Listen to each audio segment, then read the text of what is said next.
ይድረስ ለአፋብን ፖሊት ቢሮና ማዕከላዊ ኮሚቴ ከአፋብን አባላት ጉዳዩ በጽምዶ ጉዳይ የሰራዊቱ ድምጽና ውሳኔ ሰጭነት እንዲከበር ስለመጠየቅ ነሐሴ 12 ቀን 2018 ዓ.ም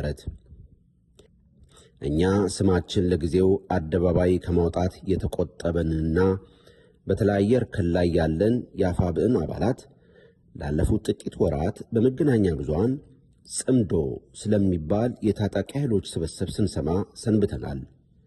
በአሁኑ ጊዜ ጉዳዩ ከፍተኛ ደረጃ ላይ መድረሱን ከመገናኛ ብዙሃን ማረጋገጥ ችለናል።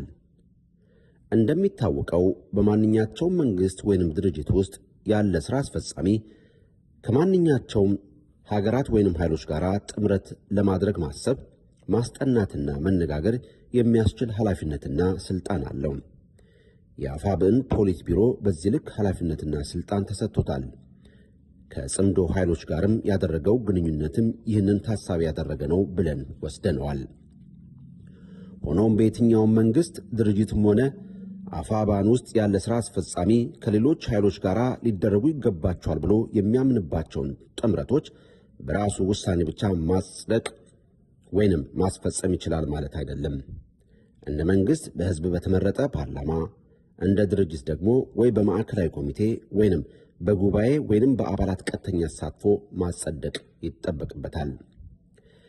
በተለይ የደም ዋጋ እየተከፈለበት በሚገኝ የትጥቅ ትግል ውስጥ በትግሉ ይዘትና አቅጣጫ ላይ ተጽዕኖ የሚያሳድር ወይንም የሚያስቀይር ውሳኔ መወሰን ሲያስፈልግ ጉዳዩ በቀጥታ ለሰራዊቱ ቀርቦ ውሳኔ እንዲሰጥበት ማድረግ በመላው ዓለም የተለመደ አሰራር ነው።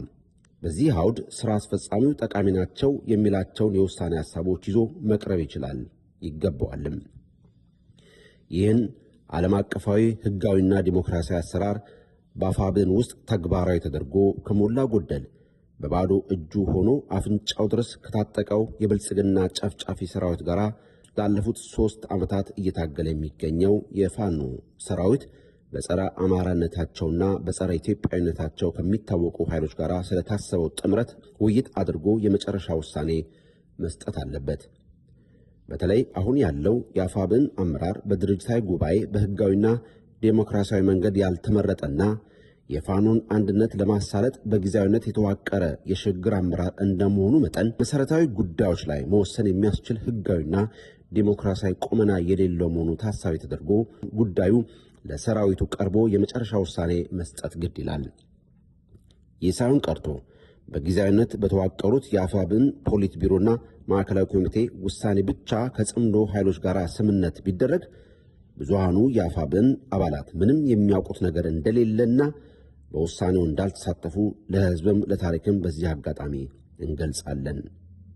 ከአክብሮት ሰላምታ ጋር የአፋብን አባላት ነሐሴ 12 2018 ዓ.ም ግልባጭ ለአፋብን አባላትና ደጋፊዎች፣ ለመገናኛ ብዙሃን፣ ለማህበራዊ ሚዲያ